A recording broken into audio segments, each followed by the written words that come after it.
environment, the first thing you look for is what? Your wind direction. This is very, very important, your wind direction.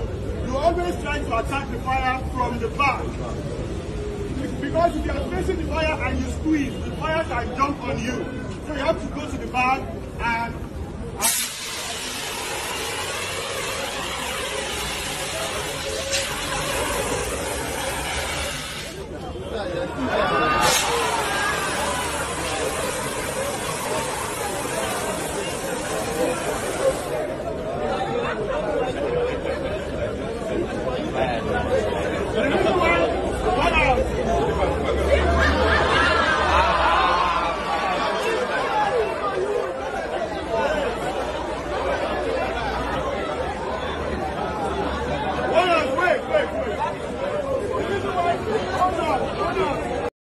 ayan na naman si Sir nagpaliwanag bakit daw ganon.